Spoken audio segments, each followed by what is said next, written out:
welcome to a brand new project that I am really excited to debut today. My name is Jules Scott. I have with me today Romedy MC. Hi, Romedy. Hi, Jules. This is the IRL Show with Jules and Romedy as a placeholder name. They're still trying to figure this out. We're going to work on this, and we're more than welcoming your suggestions on a name. But basically, here's what we're doing. I'm a podcaster. I've been doing podcasting about mental health and advice for about 6 years. And a chance opportunity for me to cross paths through HeroesHearth esports with Romedy has turned into an idea that we're both kind of really super stoked about. So Yes. So I want you guys, well, first I want you to meet Romedy because a lot of you may not have met him. If you followed my work for a while, you know me, but I'll introduce myself later. You get to be on the hot seat, though, in the beginning. Oh, boy. Let's learn a little bit about you and your background and, like, why we're here. Which one you want to do first? Who are you? Why we're here? Who am I? Okay, so I'm Romedy MC. I'm a master's level clinical psychologist. To break that down a little bit, it means I have completed my master's degree.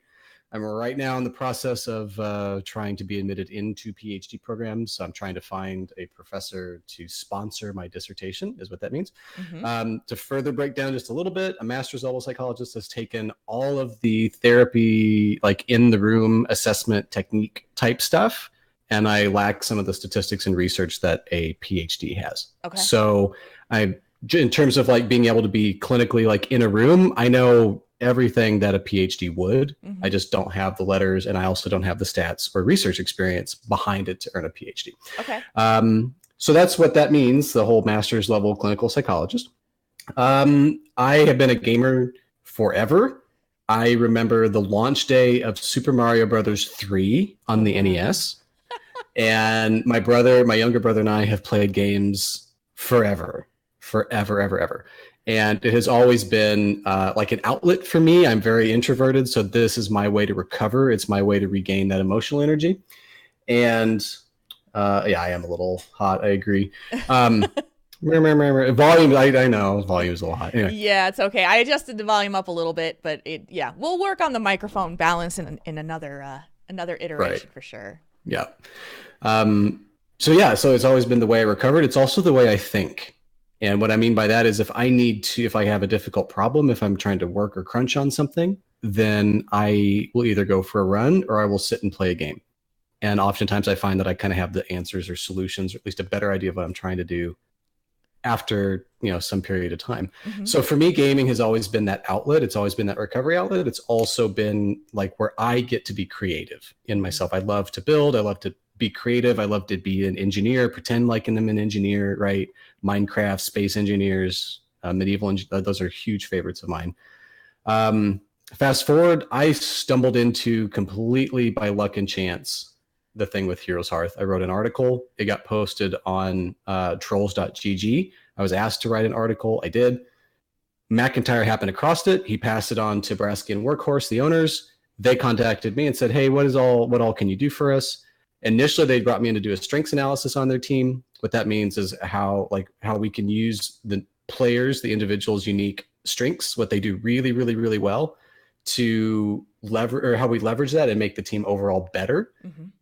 And it turned completely into this pop in twice a week, once on Mondays, to write us out like a goal plan for the week, things to pay attention to in terms of the interpersonal, so between the team players, like how to keep an eye on that. And then I usually popped in the day before they would actually play their matches. And they referred to it as a pep talk. I didn't think of it that way, but for them, they seemed to walk away, with like this invigoration or this desire to go compete. And so that's what I did for them over the past year. And it took us the first set really to kind of get everybody where they needed to be. And then when they came back after the midseason brawl, they ran the table pretty much. Yeah. And I feel like it's a small percent of what I did. The players have told me it was a larger percent, which is wonderful. They're incredibly kind people. So yeah, that's how I have been in gaming, and that's how I even got affiliated with HeroesHearth. I think maybe 60 seconds more on my professional, just because it's important to know. Yeah. Even though I am a master psychologist, I do run a research lab at Washburn University. I'm an adjunct instructor there. I teach intro psych and also the introduction to clinical psychology for them. In the research lab, I have two different questions I'd like to answer. First is how we can teach psychology better. And so I'm very interested in improving the actual ways instructors are in the classrooms in a collegiate setting.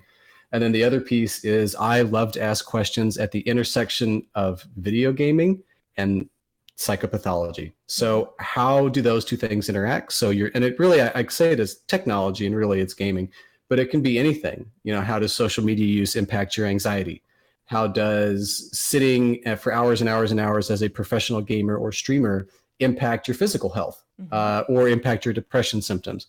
How do your depression symptoms then impact things like your reaction time or your cognitive load? All those those are things that I've been fascinated in asking and trying to find out. And so when you wrap all of that together, I was just super duper excited when you, Jules, approached me. You were like, hey, you want to do a podcast on this stuff? Because I was like, yes, because these are all of the things that I love, like just rolled into one. And That's awesome. I'm super excited. I am too. And so this project is something that has been in the kind of wish list bucket for me for years. If you've not met me before, I'll tell you a little bit about my experience and who I am. My name is Jules Scott. I've been a podcaster and host for 6.5 years. I started my first podcast called Tauren Think Tank, which is focused on the real life of gamers behind the keyboard. It started as a World of Warcraft podcast, and it evolved more into gaming just in general, Blizzard gamers, because that's kind of who we were. The general intention for us was to basically give advice, real life advice to people who are raid leaders and guild leaders, and it evolved into something a lot bigger and a lot more important than that. Through Tauren Think Tank, I got trained to become a personal life coach as well, which I do on the side and everything else that I do. I got working with HeroesHearth last year, talking to them about creating a Heroes of the Storm podcast that I had kind of wanted to do as a passion project because I loved HGC, rest in peace, and it was something that I really, really wanted to be a part of. Because I've been doing this kind of work for podcasting with, a focus on discussing mental health and keeping people informed about things going on as the world of gamers, my passion project on this side is to do this in a clinical perspective. So like having me being the podcaster, advice giver, backed up by somebody who actually knows the real science behind this is going to be pretty intense and amazing. When we put this out on Twitter last week, there was a really big response in the positive. Huge. Really. And Huge. So Romedy's already started a massive list of topics. We could only get like 4 into a topic poll. And so, but the one we selected because of your votes from Twitter, thank you very much, guys, is dealing with toxic people. So again, this show doesn't have a name yet. We're working on it. We're trying to get there. And we're, because it's trying to just find the right name. So right now we're calling it the IRL Show with Jules and Romedy. If you love that, we'd love to hear it. If you think that there's something else that you think is a better name, we want to hear that too. So with that, I think we're going to get into the topic that we want to talk about. One of the things that Romedy and I, we've been gaming together and playing Heroes of the Storm and just talking for a couple months now. And we have these really intense conversations sometimes just about life and people and why they're motivated. And recently I had a run-in with somebody who I realized was a narcissist. And I was pretty rattled by this because I didn't quite understand. I've had these dealings in the past with other narcissists, and they're very well hidden. And I usually think I'm pretty good at knowing what's going on and how people are reacting. And sometimes, this particular type of person got me snowed. And so, Robin and I sat down. We talked for 3 hours about, the motivations, why this happens, how does it happen, and now we're here. And now we're sitting here going to be talking about that. So when we said dealing with toxic people, like I immediately thought about like, you know, people in your life that makes it more difficult, dealing with people in gaming, like your games when they're being super tilted or, you know, really negative. There's so many directions that we can go in here. But when I said toxic people, where do you go? Where do I go? Oh, Lord. I make a list immediately in my head. I make a list because I think the three areas that I think of are in games, in my nuclear family, and then outside of my nuclear family. Right. For me, my personal experience was in my nuclear family. And I mean, you say it was easy to get snowed by someone from on the outside, which I think is true. Like they just hide in plain sight. In your family, it just adds this whole other layer because these are people who are supposed to, and you're taught they have your best interest at heart. Yep. And sometimes they don't. And so that's when that toxic comes in. So those are the three areas that I go to. And I think each of those is their own unique topic. And I'm sure that they overlap, but I mean, we can go any of those pathways and I think achieve roughly the same result because the theory behind it is going to look the same a lot of the time. Yeah. I mean, I think that one of the things that I really want to dig into is dealing with toxic people that you can't really avoid. And that's your family, that's maybe your workplace, school, or, you know, even people who you've built relationships with as friends or, you know, that can be something where it's not as easy for you to extract yourself from the situation that it would be to say, I'm just going to block you in a game. So I think that's where I want to start. Mm-hmm. So the people that you have to deal with on a daily basis. Okay. Yeah. You want me to just talk for a while or do you want to ask like targeted questions here? Cause like we can go either, I think. Start and I'll ask you questions. Cause I want to see, you know, that's what I think. I just want to see where you go and I'm just going to be asking you stuff. Dangerous Jules walking dangerously. Okay. So where my head immediately goes is kind of like that, you know, that definition for like what we consider toxic, right? I'm sure it looks a bunch of different ways, but in my head, when we say this person is toxic, there's got to be some overlap between those three areas I mentioned. So a toxic person gains a toxic person in your family. They're all going to have the same bits to them, the same pieces to them. And unfortunately, kind of like you mentioned a little bit ago, a lot of that looks narcissistic, except I think with toxic people, you've got this manipulative piece that comes in and there's this self-centeredness. And I don't really like the term self-centeredness. I tend to refer to that as a lack of empathy. Mm-hmm. I think that's a better way of understanding what that term is. Right? Because we've been taught for so long that to be selfish or self-centered is a bad thing. And that's not true on a lot of different levels. Mm-hmm. You can simultaneously have your best interest at heart and act selfish and still have empathy. And so that's why I don't like that term self-centered, right? So narcissistic traits, they're manipulative. We've got a lack of empathy that exists with them. And then at the extreme end of it, I feel like we get these antisocial traits that start to creep in. Mm-hmm. And that's when I think they can get really scary and really, really dangerous as toxic people is when we start to see those traits, those behaviors that are just absolutely against society. Yeah. So that for me, the first place I want to go is the definition. Just get everybody on the same page. Yes. Where do we go from there? Okay, so my experience is in nuclear family. Your experience, at least recently, as we've talked about it, has been like in the workplace. Mm-hmm. I think maybe let's start with games because everybody who's going to show up here, I feel like we all share that. We all have that in common, right? Yes. It's feasible that we could get folks listening to this podcast who don't have the other two, but they absolutely run into in a ranked game, a Hero League game, whatever game it is you play, right? That person who just 3 seconds in says, oh, Lord, GG. Yeah. And let's just bring in the most recent example. Let's pull in recent news. Ellie in Overwatch. Yeah. And for the purpose of this podcast, I'm going to go ahead and make a couple basic assumptions, okay? Mm-hmm. Because these are arguments that are up and they're out there, and I don't want to deal with them right now. So I'm being selfish here. That's fine.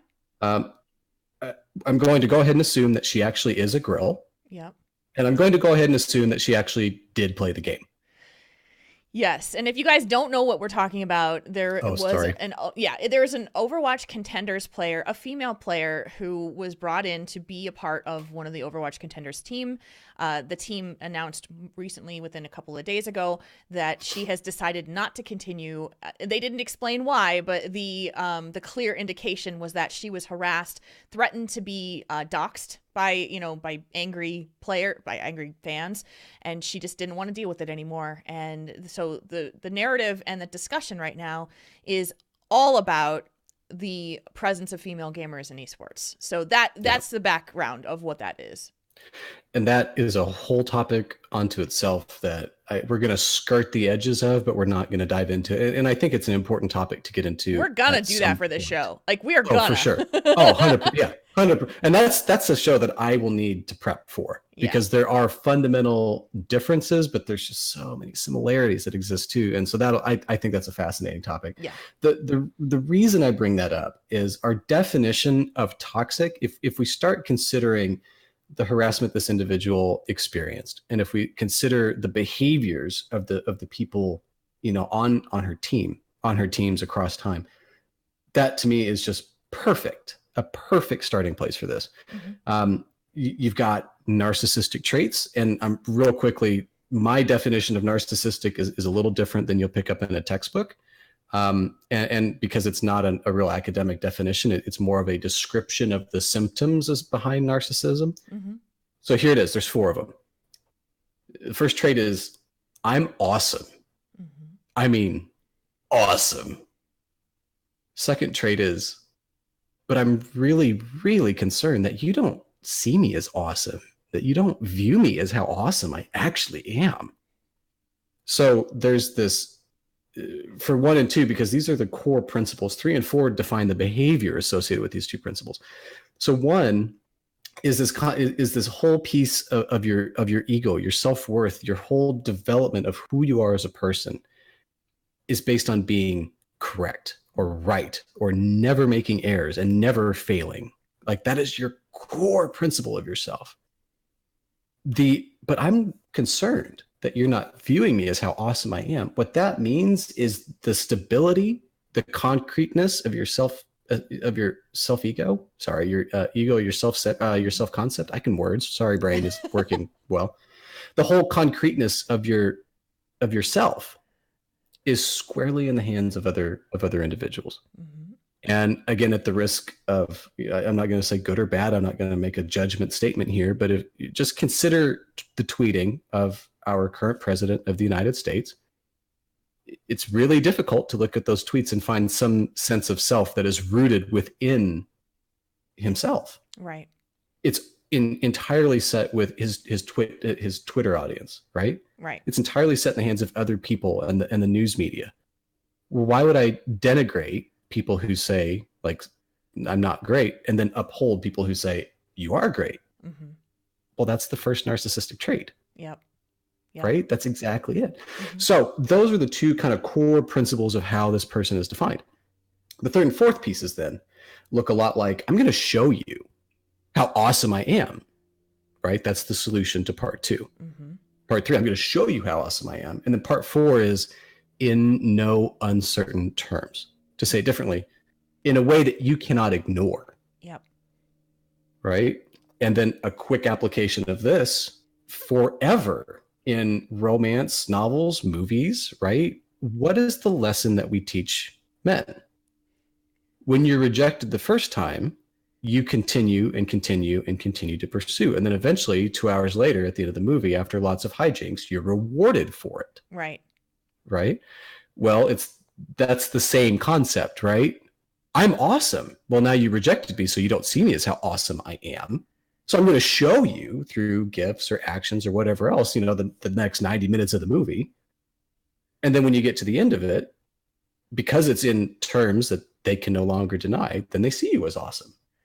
Except That's not an exact one-to-one mapping. Yeah, and except for real life, when you see all of these tweet threads of people who are like, when they say, no, I do not want to go out with you. And the guy goes, well, you were a stupid, ugly bitch anyway, so I didn't want to ever date you. And there's a whole different... because exactly. Yeah, and so when you talk about it from those terms, it's like, people are prone to emulating the, let me prove to you how awesome I am so that you cannot ignore me, and gives the other person no chance of actually having their own mind. And we've emulated that in our media. Right. And just as Buttress just now pointed out in chat, this is not a model, or this is not a paradigm that we want to be modeled. Right? Like, why do men act this way? Well, they've been taught this way. Yeah. Right. And here again, I don't want to get off on the gender tangent here. These are just, as I think about it, these are nice ways to explain how these things look and how they show up innocent, quote, innocently. Yeah. In everyday life, because the actual experience, just like you said, Jules, is not innocent at all. Right. And then you go watch, I don't even know. What's the name of romantic comedy?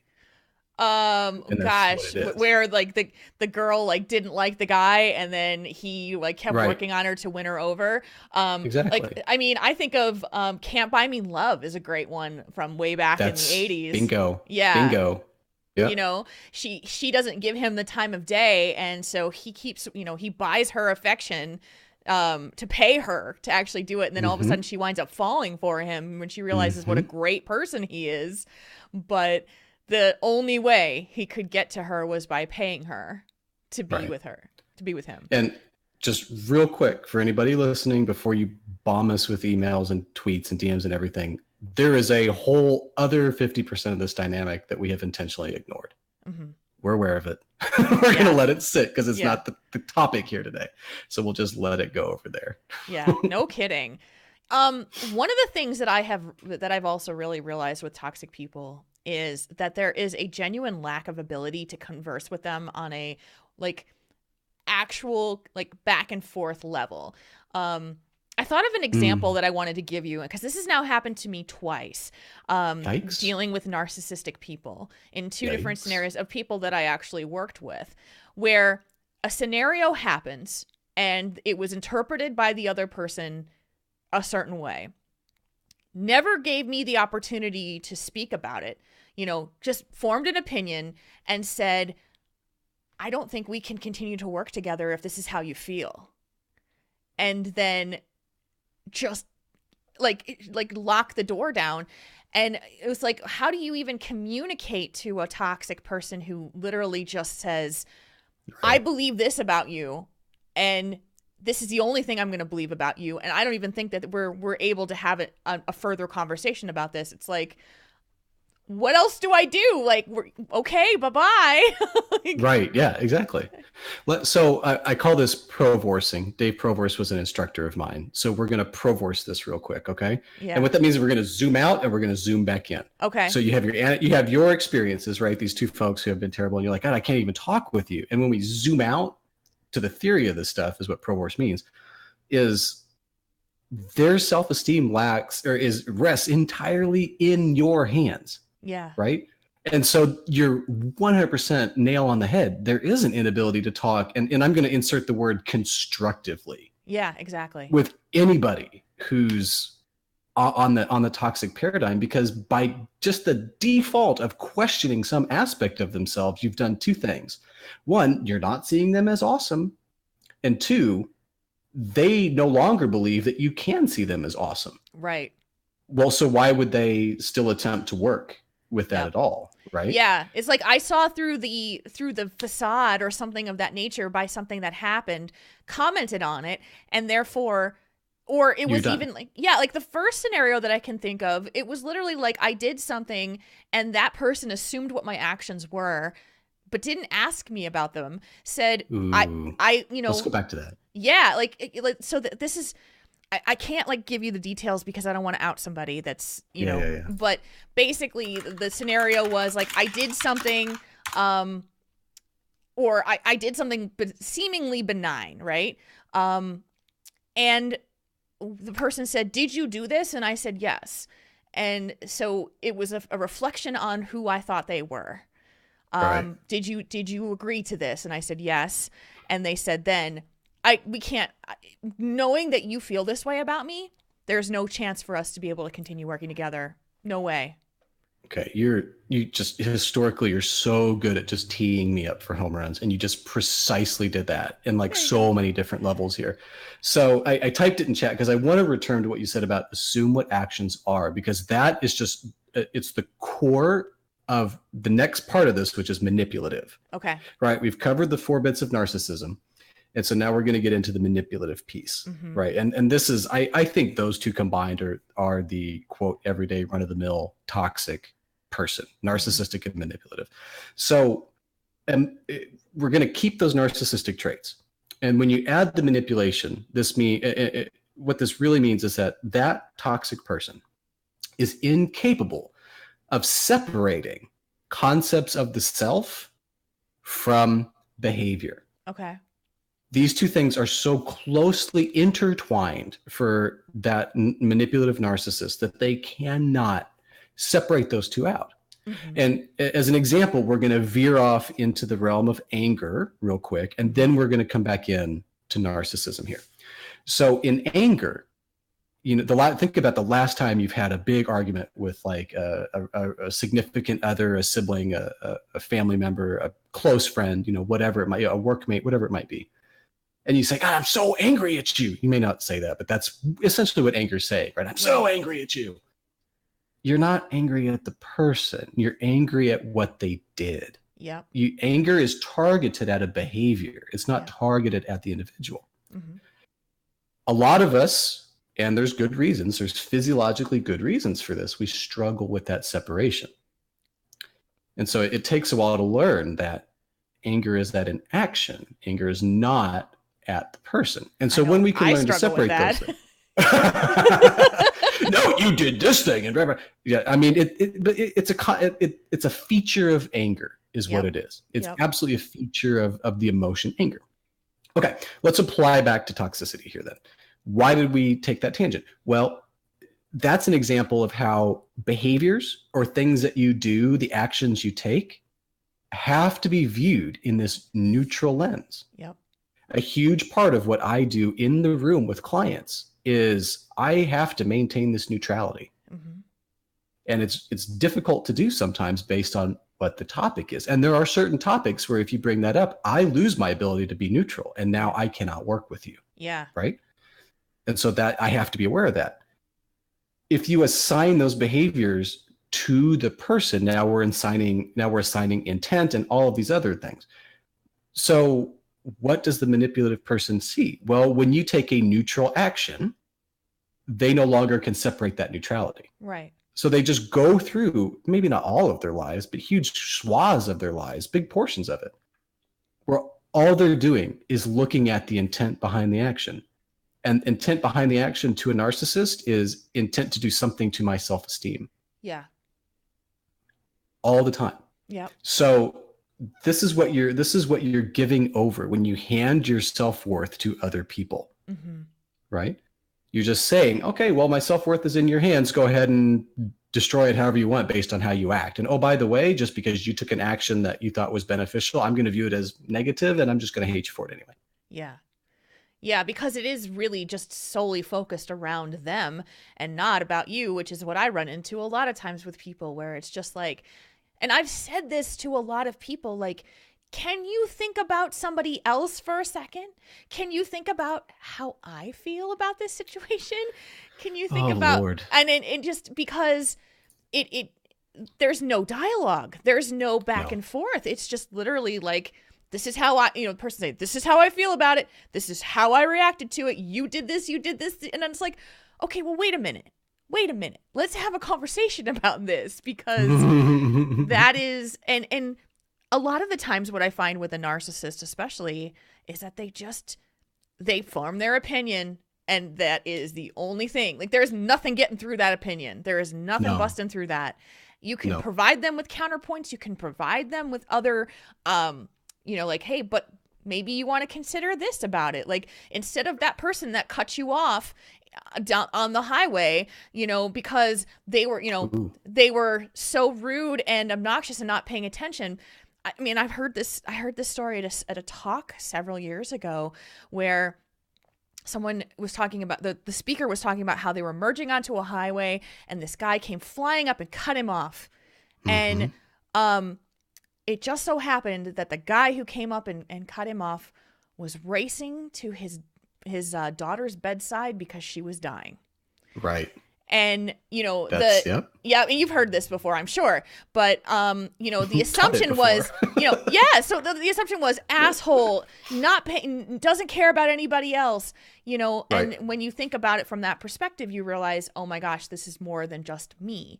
And I want to bash my head against the wall sometimes with people with that attitude because I spend so much time thinking about how other people feel and how they, you know, that's the nurturer side of me. Like, I want to make sure, are you okay? Are you doing all right? Is there anything you need? And then the other person's just like, take. So, yeah. And when does that, and when does your account then, like if we think of it as a bank account, when does that account then run out?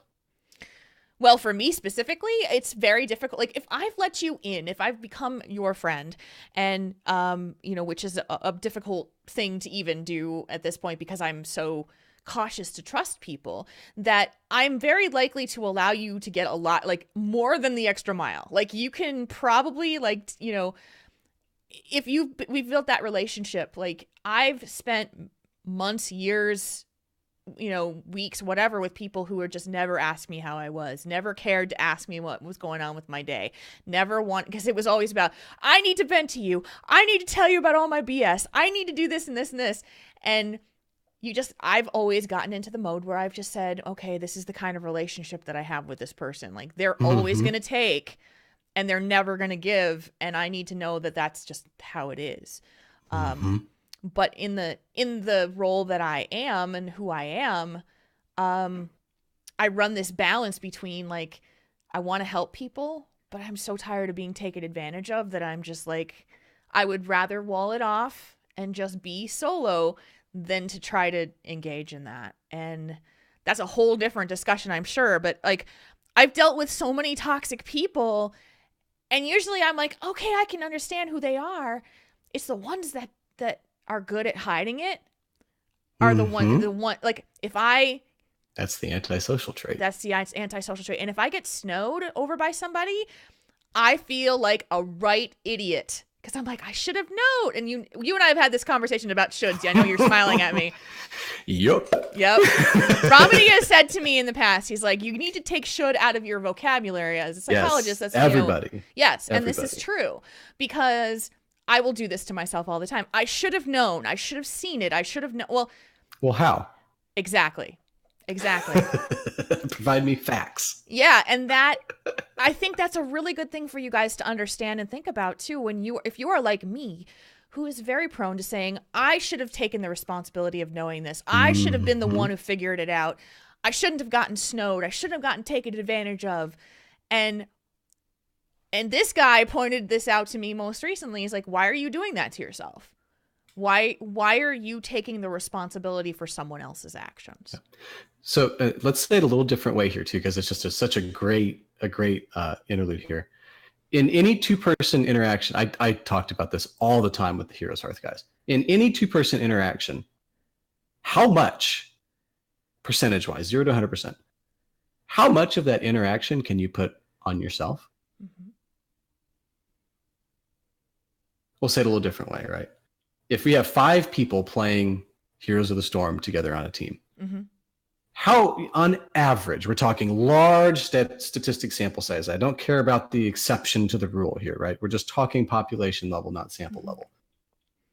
In any 5-person game, exactly how much percentage, 0 to 100, of actions or activities taken in that game does any single player possess? How much can they claim? Well, that's 20%. 5 people, 100% of actions total in the game, that would be 20% on the average. Same applies back to one-on-one interactions. So when I've asked the question, when someone says, I'm going to not throw Jules under the bus, when someone says, I should have known, my immediate challenge is, okay, why? Explain to me how you should have known. Provide me facts. And what I'm really saying behind the scenes is, I will allow you to take responsibility for at most 50% of that interaction. Right. So if you want to take responsibility, that's fine. Take your 50%. At the same time, I'm going to need you to go ahead and acknowledge their 50% contribution as well. Right? Yep. Yeah. And that's a huge challenge for me because, you know, and for a lot of people, you know, it's because, you know, when you're dealing with someone toxic, especially if it's someone that you're close to, if it's a family member or that kind of thing, they do a real good job of making you feel like it's all your fault. Family members are their own separate class here. There's just layers of manipulation on top of that. Sorry, I didn't mean to cut you off. No, it's absolutely true because you know, when it's a family member versus say a friend or a coworker, I've got a whole like side conversation about the discussions related to family versus like, you know, I come from an upbringing where my family was very much like family is everything and it doesn't matter, you know, blood is thicker than water. Yes. yes. And then it would get like now if you look at it like so, you know, TLDR, my mom and my dad have like cut off contact with my mom's two sisters because they are painfully utterly toxic, and they've helped my grandmother get away from that as well because her daughters were entirely utterly toxic and still are. And so to see my progression of my family go from family blood is thicker than water, family is everything, to no, you can cut people out of your life, I'm just like hallelujah, because we as like their generation was just basically like, it doesn't matter if your family sucks, they're still your family. Like, why in the world would we deal with people that hurt us over and over and over again because we feel like we have to? There's so many ways to justify it. And at the core of it, I think my experience has been the main difference. You walk into a work environment and we just assume neutrality. I mean, that gets skewed positive, negative based on your personality traits, your past experience, blah, blah, blah. But on the average, again, we just assume neutrality. You don't think anybody's out to help you, but you also don't necessarily think anybody's out to hurt you. Right. Well, in the family, from moment one, everything that bombards you by media and socialization and cultural, like name a culture somewhere on the planet Earth where this is not true. Right. In human culture, right? You're taught, it's ingrained that, well, family is somehow this special category of people because you've grown up with them and they dedicated potentially 47 seconds this one night into bringing you into the world. And based on doing that, then, you know, they have this special bond with you and they automatically have your best interests at heart. And there are so many examples where that is just not true. Yeah. Not the case. And what even complicates it more is this does not discriminate across socioeconomic status. It doesn't across race or religion or ethnicity. None of that. It just doesn't, right? The incidence rate for this stuff, it's a fancy word for how often this happens, is the same across the board. You can be the most impoverished person and have the same shot of having parents who do not have your best interests at heart versus being the child of billionaires. And it's the same chance that your parents will not have your best interest at heart. Right. Right. Doesn't matter. So let's talk a little bit about managing and dealing with this stuff, because now that we've gotten into more of the understanding of what it is, my coping mechanism for this, and as I've gotten older, it's gotten even more stronger. It's just like, if you are actively trying to make me feel lesser than I am, like you're making me feel bad about myself, like actively trying to make me feel guilty, I'm going to cut you out of my life. But it took me a long time to get to that point. So here's a good question that I don't think we've talked about before. What, like, if for a moment, I live in Kansas. I have to preface all this stuff because I live in the state of Kansas. Okay. Let's assume for a moment evolution happened. Okay.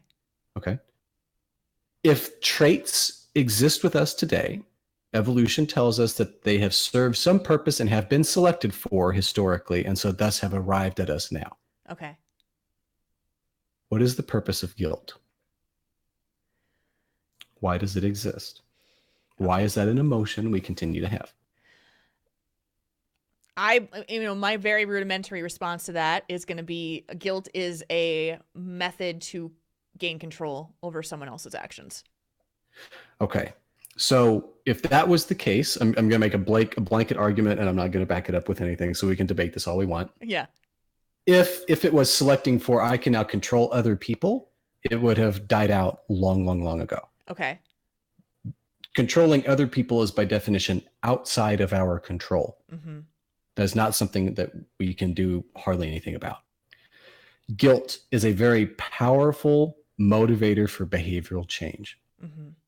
Let's run us back. Again, we're assuming. Let's run us back onto the African highlands. If you are out with your tribes mates and you do something that results in the severe injury or the death of one of your tribe mates, you will feel the emotion guilt. Right. It is a powerful motivator then to not do that thing in the future. Right. Further, guilt allows for the encoding of emotional memory. Contrary to popular belief, all of your memory is not stored in the same place. It's stored across vast areas of the brain. Emotional memory is adjacent to your amygdala. Amygdala is the emotion center of the brain. Hence, this is emotionally charged memory. Mm-hmm. Another fun fact, if you are some victim of trauma in the past, that trauma memory gets stored in emotional memory adjacent to the amygdala, which is why it's so emotionally charged. Right. Okay. So that's where that guilt memory gets stored, because it's going to stay there. You're going to remember it. It's going to be vivid, and it's going to remind you not to take behaviors. Mm-hmm. Well, in my view, this is a holdover from times past. How often in the modern world are we likely to take actions or commit a behavior that results in the severe injury or death of a tribesmate? I mean, the possibility is really rare. I mean, accidents happen, but yes, of course, and things just happen. But yes, and those exceptions that you just talked about today, we refer to that as a trauma spectrum disorder. Okay. Right? That's likely how that manifests. So guilt then, in my view, does not serve much of a modern purpose. It's a holdover. Well, should, the reason I say I dislike should, remove it from your vocabulary, translates to I want you to with guilt. Mm-hmm. You should have done this. Well, I want you to do this, and I'm guilting you into not doing it again. Yep. Well, guilt only today serves to make us feel bad about ourselves. Mm-hmm. Well, if we're not learning from it and it's just making us feel bad, we need to get it out of there. That's why should is one of those things to be removed. So when you say people just make me feel guilty about myself, sorry, you're not multiple personalities, sorry. Try not to be. Right, exactly. Get it out. And so I think that your adaptation to that, your solution to that problem is incredibly on point, incredibly on brand. So let's go back, though, using that definition of, mm-hmm. I'm going to change your behavior. I'm thinking about a child, in child development, when, mm-hmm. Let's say you're a child and you've been told that you cannot take the cookies out of the cookie jar without permission. Right. And you've been told this is a rule. You go mm-hmm. in and you take a cookie out of the cookie jar and you eat it. And your parent finds out and they say, why did you do this? And I told you not to do this. And mm-hmm. you say, I don't know. I just did it. And so how do you... Valid response. Right. And so the normal parenting response would be to make you feel really bad about the decision that you made so that you will never make that decision again. Right. Because I've seen this. I've seen this in action where it's literally the guilt is the way to change the behavior. Mm-hmm. So guilt is not actually changing the behavior. Guilt is changing the concept of the self. Mm-hmm. And we're changing the concept of the self instead of being like, oh, I'm a valid, functional human being. Like that's what we want children to learn about themselves, right? Not that they're perfect, not that they're infallible. No, you're going to make mistakes, and that's perfectly fine. And making mistakes is part of the human experience. So that's why you're a valid, worthy human child, mm-hmm. right? Well, when you ask the child that question, depending on the age, they may say, I don't know. That's actually the truth, mm-hmm. right? Depending on the age of the child, they may not have the language or the processing ability or even just the emotional understanding to give you what they did. I would translate that to because I wanted to. Yeah, exactly. Well, now telling a child, you shouldn't do that. You're not obeying my authority. Why didn't you listen to me? Well, that all you're doing is you're just breaking down the child's self-concept. Mm-hmm. If I do this one thing that was bad, and the God figure has told me it was bad, and the God figure's always right, well, then I must be wrong. Mm-hmm. Well, what does that look like as we extrapolate out? Well, that's a child who's not going to take risks. It's a child who doesn't believe in themselves. It's a child who isn't going to try to self-actualize. That's a big fancy term for understanding themselves as a complete person. And here are more fancy terms, understanding their presses and needs. Mm-hmm. That's a psychodynamic term, just meaning what they want, not understanding the difference in their ego, superego, right? Mm-hmm. Well, that's not healthy. That's called anxiety or depression. Yeah. That's not what we want. Yeah. So how do we change that? Well, when you ask the child, why did you do that? To me, I think that's a silly question. I would much prefer to have you say, oh, so you went ahead and got a cookie. And the child will say yes. Ideally, if the child says no, that's a whole other separate. Right? Yes, but if they say yes. The child's like, right. So if the child's like, yes, I did get the cookie. I'm like, okay. So you wanted a cookie and you went and got the cookie. And this is my way of teaching the child to understand and connect with their behaviors with their thinking, with their cognitions. Yep. Okay. So that's all we're establishing here. From there, you can say, okay, well, help me understand something. I asked you not to take a cookie out of the cookie jar without asking me. Did you ask me to take that cookie? Well, no. Oh, well, why not? Well, I don't know. Do you want me to understand then that you wanting that cookie is more important than you're asking my permission? Mm-hmm. Okay. And then the child is probably going to have to think. My experience is when you ask that question, the child does not answer it. Yeah. Because they got to think about it. Well, that, yes. And again, depending on age, they may not be capable of thinking about it. So emotionally, it just makes them very uncomfortable. Right. And so I'm not trying to induce guilt. I'm not trying to induce anything with this. I just want the child to be uncomfortable in that moment. Right. I want them to solve this problem for themselves. Well, the next time you would like a cookie, what would I like you to do? Ask your permission. Okay. Do you think if you had asked my permission just now, I would have said no? That's really the core of it. Yeah. The child just going and getting the cookie is the child thinking they're just going to tell me no. Yeah. So I'm just going to do it anyway because I know that exactly they're not going to let me. Yeah. Well, and so all I'm trying to do here, my whole goal is to get the child to understand that if they don't take the risk, if they don't ask the question, it's always going to be the wrong thing. Yeah. If they do ask the question, there's a chance it's the wrong thing, which is different than always being the wrong thing. See, this discussion is so fascinating to me because I'm thinking about it from an adult perspective, right? I'm thinking about it like, right. How can we do this in an adult perspective to actually, because most of us are not in that authority figure situation. If anything, right. It's you're the subordinate, like to the parent-child thing, or you're an equal part, like friendship situation. Mm-hmm. So that this technique is not necessarily going to work, but if that adult is like the child brain, what do you do? Mm-hmm.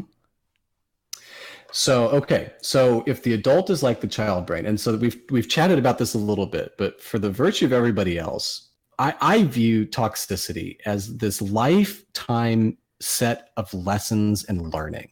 I view human beings as that way anyway, right? It's really true that each human being is their own book. Like, I really feel like that's true, mm-hmm. because everybody has this, what we call autobiographical memory. I don't know your memory. Everybody's experience is different from every other human being's experiences. Nobody's are identical. So you can't make any of these assumptions. So what that tells me is that this child, we called it the child brain, right? But we just call this a child brain because all they've ever learned is to think about themselves. What I want is first. I have never been, and here's a keyword, punished. I've never been punished in a way that is meaningful to me. Uh-huh. Oh, I have. Well, so I mean, and most of us have, right? But there is that subset who, well, I'm going to take away your game system. All right, well, I'll just be on my phone. Well, I'm going to take away your phone. Well, I don't care about the phone.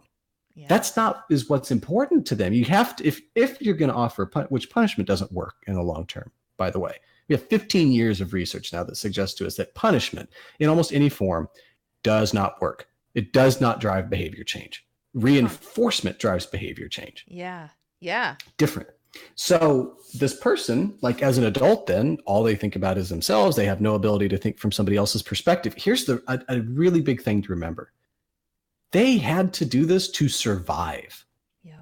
Right or wrong, their perception of these lessons, of the set of learning that led them to only view of themselves, that was necessary for them to survive their young life, to live. Because children just see this in black and white. It's live or die, right? And really until about 14, 13, depending, you don't see it any other way. It's just life or death. That's it.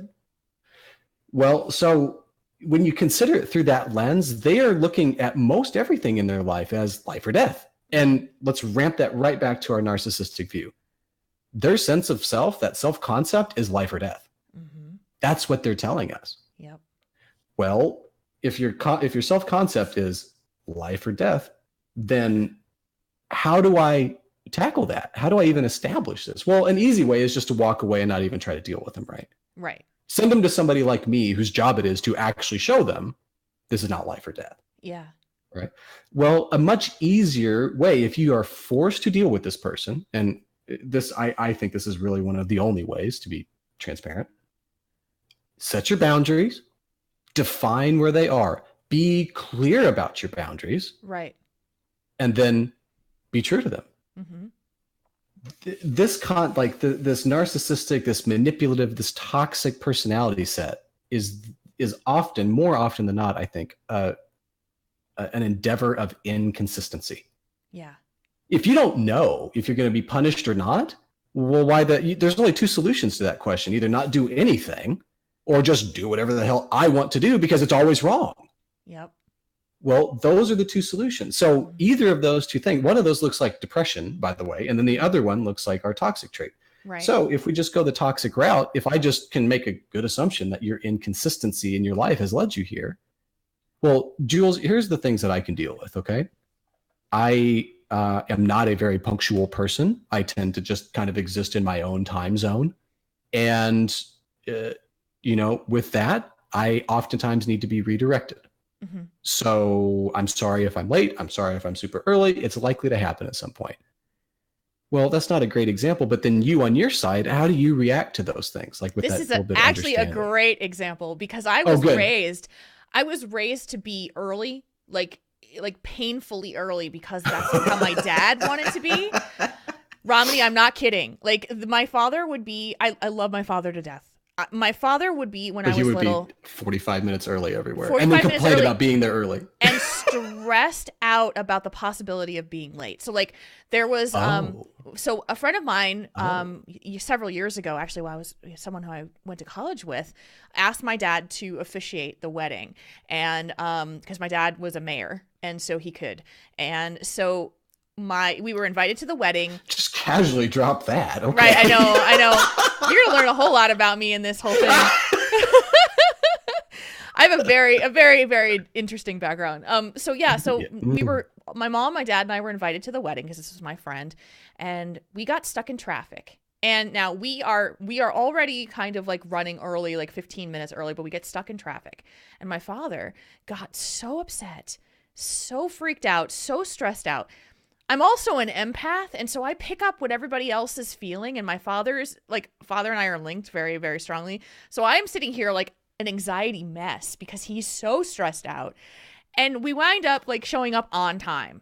But I have such anxiety over being late to things and such anxiety over being too early for things because those things. So in the scenario of you saying, hey, I know I'm sometimes earlier, like you set your expectations on me and I'm like, that's cool. Like I'm going to be there on time. If you need to like not be there on time, just let me know, but it's totally cool. because I'm more focused on my side of it rather than, your side.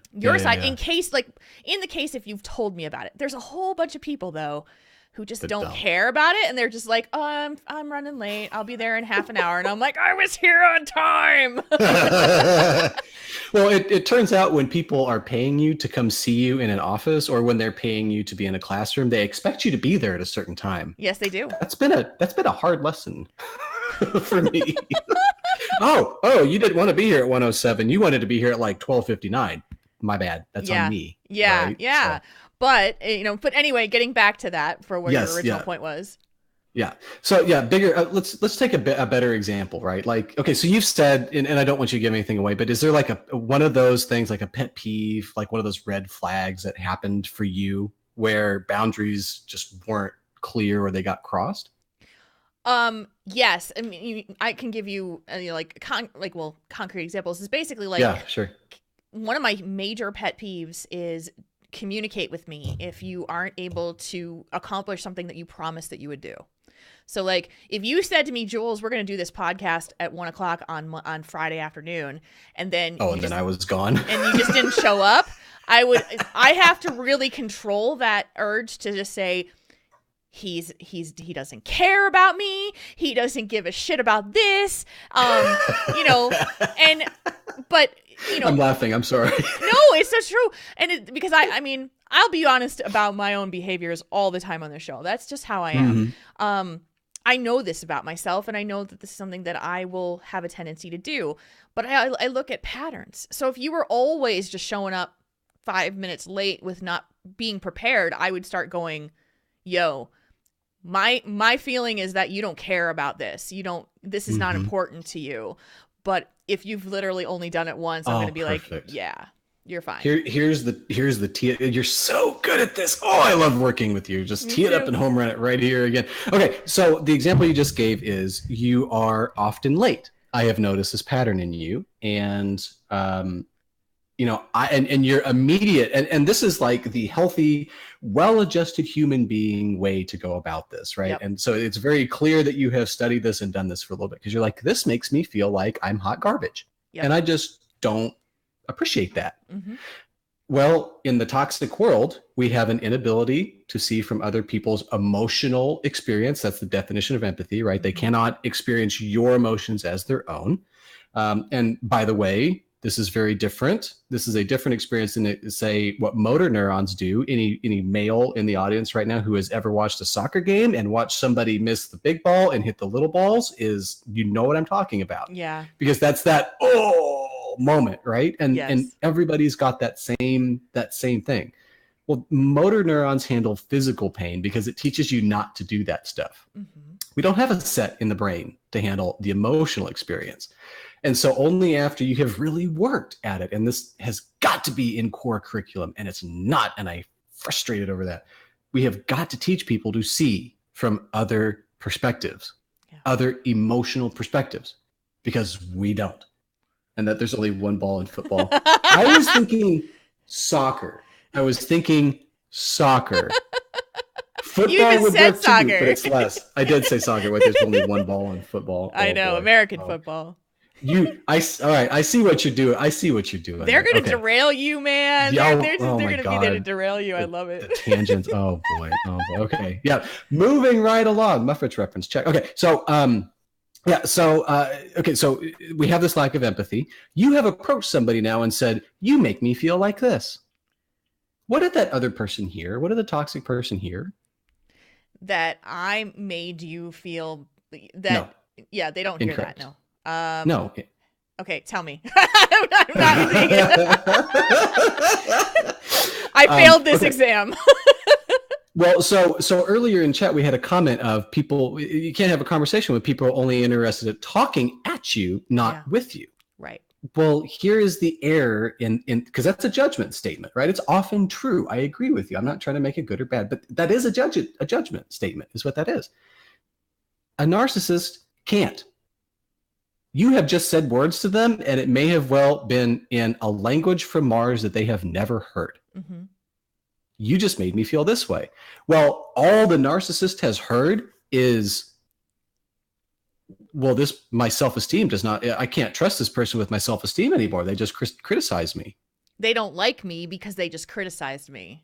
Correct. They think I'm shit because they criticized me. Yeah. Correct. So they haven't heard your statement about your feelings at all. They are physiologically incapable of it. They have only heard my self-esteem is. Yeah. So how do we transfer that? And again, I just want to point out that is the healthy, well-adjusted way to approach that. If you have an argument or a disagreement in your marriage, your family, whatever, that's the way to handle it. BTW. Yeah, it's go to that person and say, when you do this, it has made me feel like this. Exactly. Like that's something I've talked about for years. And it's the tried and true technique to be able to make people understand who aren't a narcissist that your actions resulted in this feeling. And then, and side note, if anybody tells you your feelings are wrong, tell them that's a bunch of bullshit too. GTFO. Just GTFO out my life. Yeah. Or I'm sorry you feel that way. Oh, Romedy, I want to wring anybody's neck that wants to say that to me. I'm sorry you feel that way. Anybody that starts, if you're responding to that with, I'm sorry, you're not sorry. Stop it. Don't lie to my face. Don't say that to my face. That's just, it's just bull is all it is. I want to have an adult conversation with you. Yeah. Don't lie to me. Okay. All right. So how do we then approach the toxic person with the knowledge that we can't treat this in the healthy way that we'd like to? Right. Well, it has to be all behavior based. Okay. And here's the thing that's going to grind your gears, Jules. You have to treat their statements as valid. Mm-hmm. You have to treat their self-statements as valid, right? And it doesn't, there's really no amount of reassurance, no amount of neutral stance you can take that's going to make them understand that their self-esteem does not rest in your hands. Right. Because it does. So how do we do this? Well, start your sentence out the way you did. Hey, I want to talk with you about something. I've seen this pattern of you being late. Now, we want to follow that up. You've wanted to follow that up with, and it makes me feel like crap. Mm-hmm. What we have to do is say, how can, and this is an essence, you can phrase it however you want, but how can I help you with that? Mm-hmm. I've noticed a pattern of you being 7 minutes late. I would like for you to be 3 minutes early. Mm-hmm. What is it that you need from me in order to be 3 minutes early? Yeah. Now, you might notice that this is a very factual thing that we have just set up as if a child had said it. Yes. And it is. I haven't made a statement on myself because they're not going to hear it.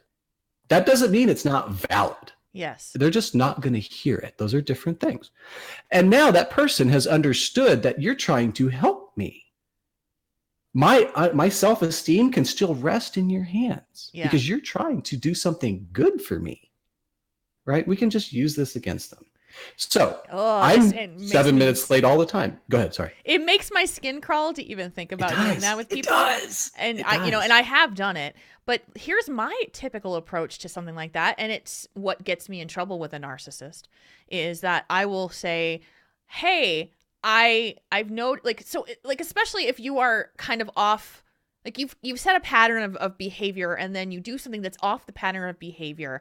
That's pretty severe, and my initial approach to that is going to be using, talking to you for an example. Like, Romedy, you were late today and is everything all right? Because this is not like you. And this is what I will do. And it has bitten me in the ass because that person, knowing what I know now, is going to look at it and say, you are judging me. You are judging me. You are criticizing me for not following my normal pattern of behavior. And I look at it from a perspective of saying, I care about you and I'm concerned about you. Like, is everything okay? This is not like you. And and I don't even know where that approach came from. I feel like it came from like school. Or work, like my early days of work, where someone would be like, hey, is everything okay with you? Because this is not like you. And you go, well, so don't do that. Don't do that approach because it doesn't work with someone like that. So this is directly out of the Counseling Skills 101 class. And this was so hard for me to do because I am at my core, I'm just like you. Once I have you in the room, I just want you there and I just want to hold you and hug you, and not in a weird way, but just be like, everything is going to be okay and I can help you. And I'm trained in this stuff and I trust you to do the work. It doesn't work that way. And sometimes you have to let out. And this is where the boundaries bit that I talked about a little bit ago comes into play. And this is where it becomes really important. And again, punishment doesn't work. And so we're not going to punish that up front. It's not going to help anything. Just like you said, I'm now judging you is no good for me. I'll answer your question like this with experience on my end. I've historically had clients who, if their appointment was at 1:00, they walked in the door at 1:13. And then they expected the full hour. Right. Well, I'm done at 1:50. And so when you walk in the door late, I am going to make a neutral, factual statement. Oh, I'm really glad that you made it today. I notice it's about 1:15 right now, and so we're going to be done at 1:50 today. And I just want to make sure that we get as much done in this time that we have together as we can. So let's just get right into it. And then when we're going to roll around, when it's 1:48, I'm just going to pull the whole glance at the watch and like, oh gosh, we've got 2 minutes left. We need to go ahead and get wrapped up for today. And, like, what do you want to look at for this next week is kind of how I just approach that whole thing. Right. Well, and up front, right? So if this is really outside the norm, I'm just make a blanket statement here. If their behavior is really outside the norm, well, why don't we just trust them that something really happened today and that this might be a one-off or this is the exception to the rule. Yeah. When it becomes a pattern later on is when we can start making other inferences. Yeah. But if you're just showing up late, 7 minutes, 10 minutes, whatever it is, on one day, I don't need to address that. Right. I'm going to trust you. That, and it doesn't matter who you are. I may not know you at all. I may have never, this might be the first time we meet. I'm going to trust you that you're doing, and here's the catch. It's not trust in the classical sense. I trust that you are doing the things that you need to do. You're making the decisions you need to make with the information you have in this moment. Right. And that's a whole separate definition of trust than what we normally think of, right?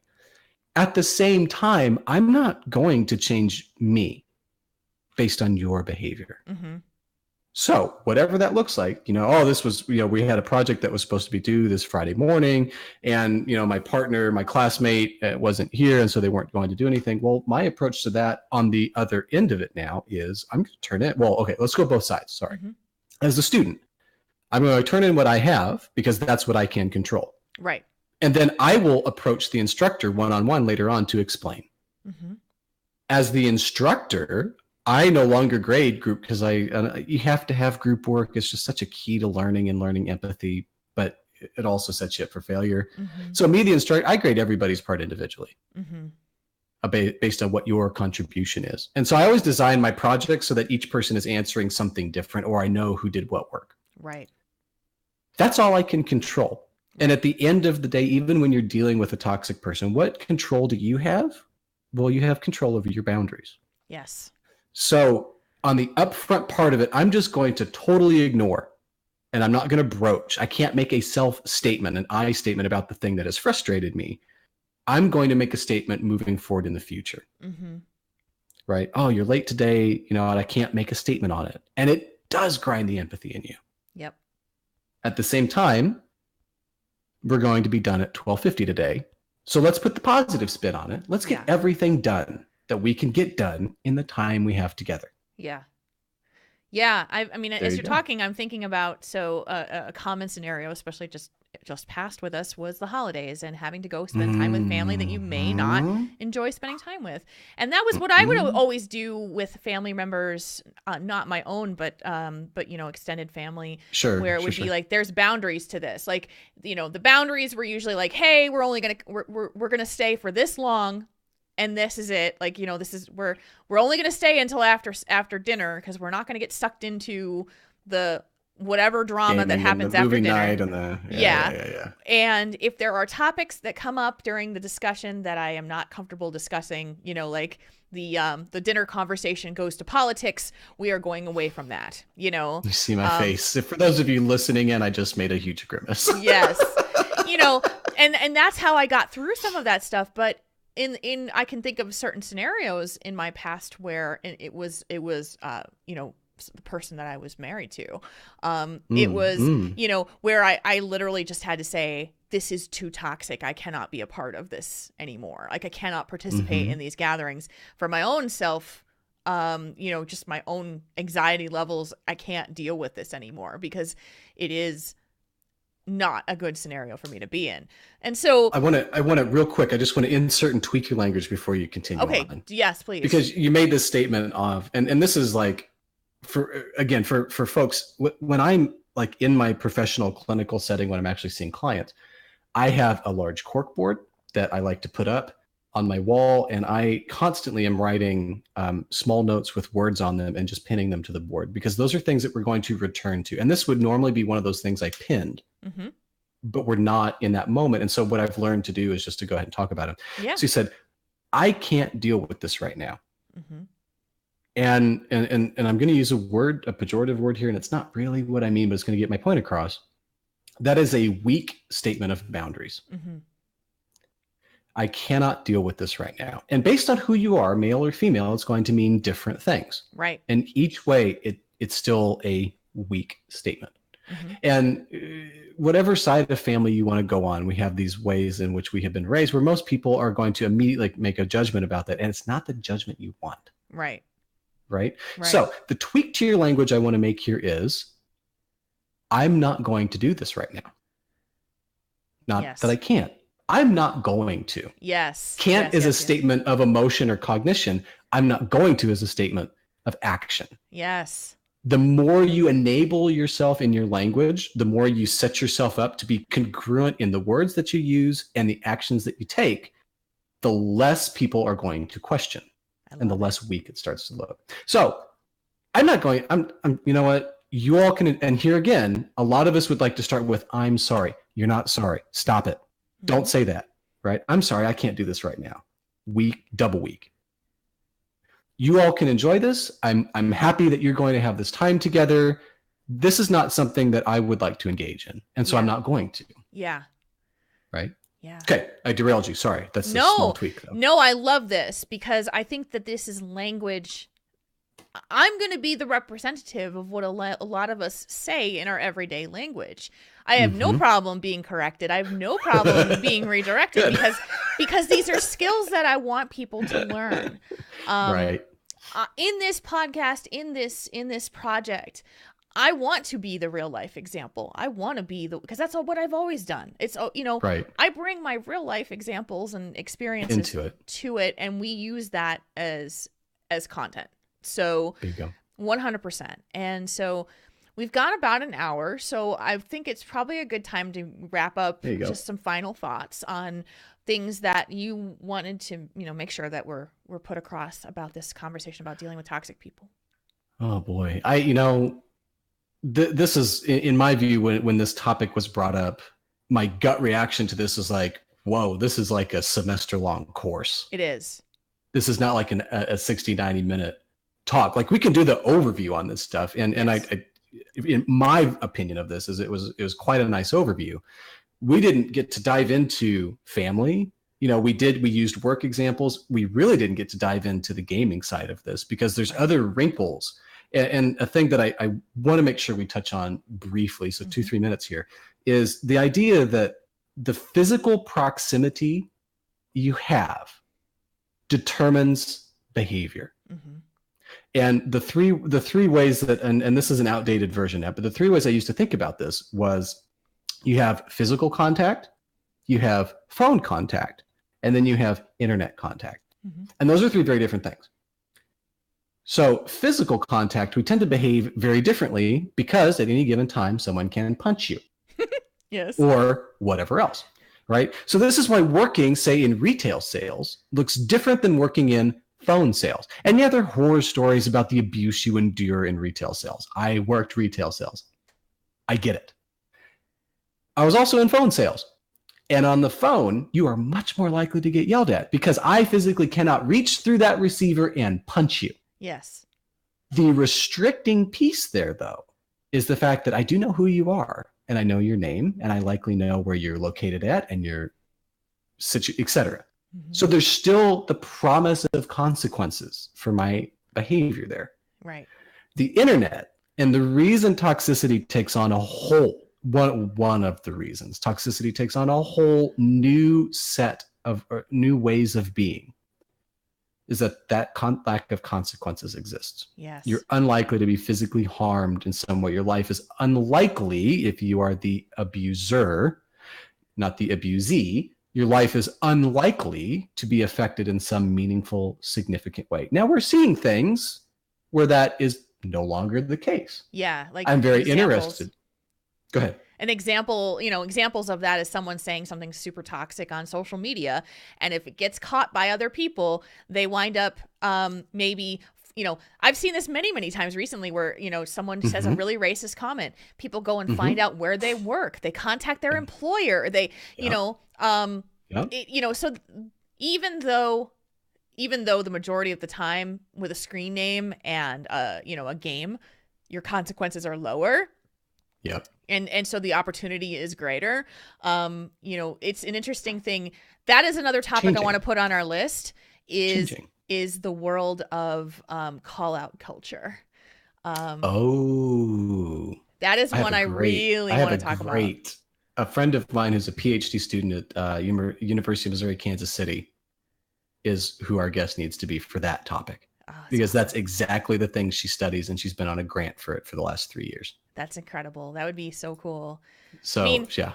The one thing about this show is literally we can hit a topic on a broader level. Everything.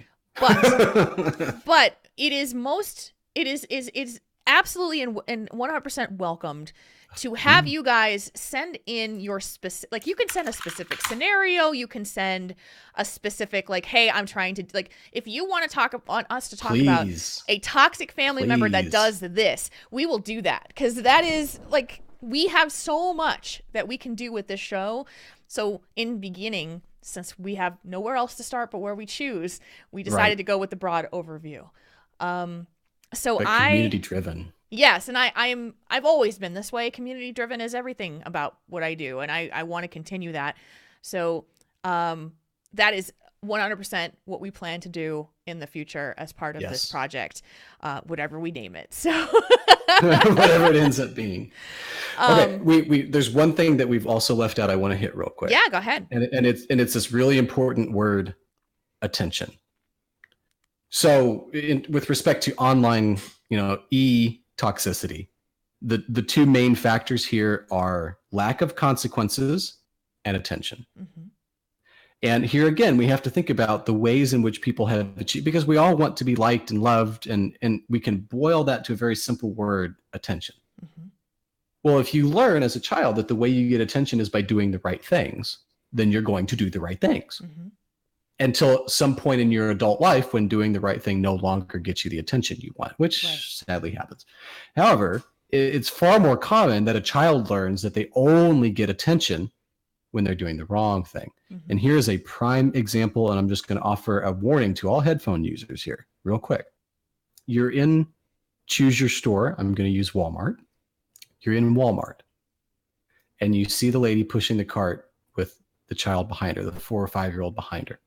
And she's so engrossed in her phone and in her shopping list and turning in the right aisle that she's not paying attention to the child whatsoever.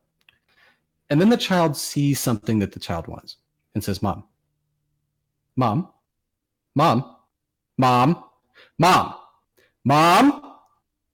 And it just continues and continues and continues until the child is shrieking. Yep. And at some point, the mom finally turns around and scolds the child. Yep. But the child wanted mom's attention.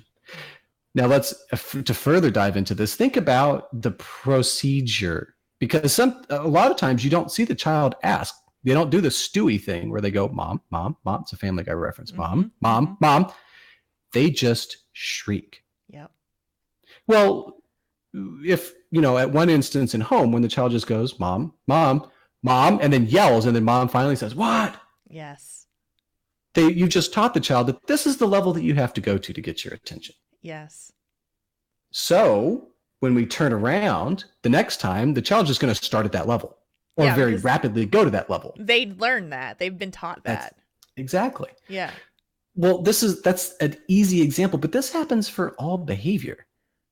If I want if I want, say, physical intimacy with you, and, I've been rejected doing all of these other things, well, then I'm just going to go to the one thing that has not gotten me rejected. Mm-hmm. Well, down the road, and that works fine, right? But then somewhere down the road, that's not going to work. Yeah. And now I'm going to be caught in this, well, what the heck do I do now? Yeah. I have to solve it a different way. Well, that's the whole attention piece here. And we needed that ramping up so that we understand why a child just shrieks instead of ramping up, to understand why, if you're online, people don't ask, hey, I would like for you to do this. Or even something simple, because unless you have a time machine, you cannot change past behavior. And if you do have a time machine, you best DM me right now, because I got a lot of shit I want to go see. But if people don't say, hey, the next time that comes up, I wanted to see you just be a little more patient with your mosh pit. Right? Well, that's not how it works. Now we just go GG. Mm-hmm. Because we've learned across time that people are unwilling to take our perspectives. Yes. And so when they're unwilling to take our perspectives, why the heck would I even waste my time or energy arguing or talking about it or expressing my side? So now I just say, game over. Good GG. You suck. You can't be helped. Right? And me being who I am, I will go out of my way to say, well, what is it that you would like to see me do the next time? You're upset at me. What is it you would like to see me do? Yeah. And oftentimes now I just get people who say, stupid can't be helped. Yep. Well, that doesn't change my behavior next time. That just keeps me stupid. Yeah. So if you want something to happen different, you need to speak up. That's the change I'm trying to drive. I love that. I love that. And is, obviously more work for you in a game to like try to push somebody out of their GG mode. Because most of us will just go, oh, just ignore that guy because he's hopeless. He's hopeless. Yeah, there's no changing that. Right. And then we complain about it and go, see, we proved to you that a GG after the first death at level 4 on Heroes of the Storm is not going to be the end of the game. So it's just that's a whole nother fun conversation that we could have as well. Anything else that you wanted to hit on before I start kind of wrapping things up? No, that was it. I wanted to make sure we had that aspect of it, because that plays an important part for understanding the behavior behind toxicity as well. Yeah. At the end of the day, that's what they're driving. And we've talked about self-esteem and ego and all that stuff. At the end of the day, they've learned that other people possess their ego. Yes. Well, the only way they can access their ego then is through attention. Yes. And so we have to have that little piece along with it. Yes. And on my list, that's it. I love it. I love it. For a pilot episode, I am just awesomely happy right now. This has been very, very, very helpful for me. I hope it has been for you guys too. We don't know exactly what our schedule is going to be like, but we are fully intending to turn this into a regular show with a name, hopefully. An actual name. An actual name. A real name.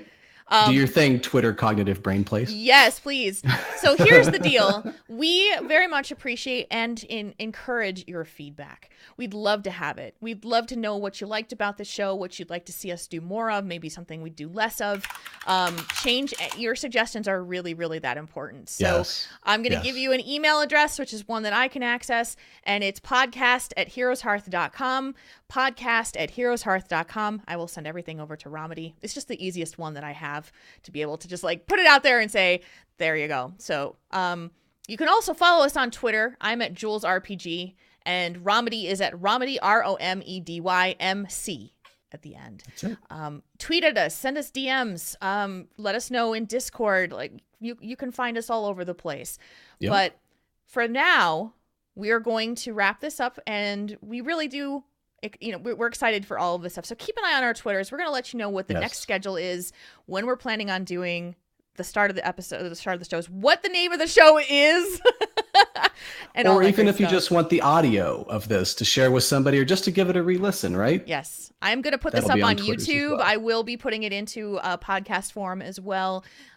Best way to keep track of that is to follow us on social media or send us an email, and I'll give you all the deets that way. So, Romedy, thank you so much.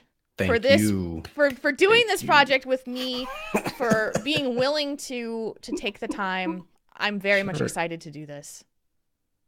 Same.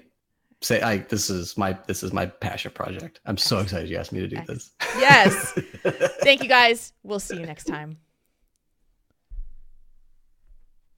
Okay, so that's a good little spacer at the end, and we're clear. And then we'll sign off on Twitch in just a minute. Thank you guys so much. I'm like, see your comments in there. Thank you. Thank you. I'm so glad you enjoyed it. I'm so glad that you liked what we had to say. Feedback is absolutely welcome. We want to hear it. Yep. We want to know what you think. Give me that. Yeah, we threw together this overlay. It's not great. It's gonna change. We're gonna fix all of that and make it totally professional. So Jules, what's the next thing that you're gonna do on Twitch? When can they find you crafting or gaming the next time? I don't know. Probably tomorrow. No, not tomorrow. Taking tomorrow off. I'm doing the thing where I'm making sure that I try to block out at least one day a week where I just don't do any work. Good for you. And that's going to be Saturday, hopefully. So hopefully Sunday is going to be the next time that I come on. Maybe I'll stream tonight. We'll see. We're kind of waiting on a couple things with schedules, but yeah. How about you? So tell everybody too, like where they can find you when you do stream.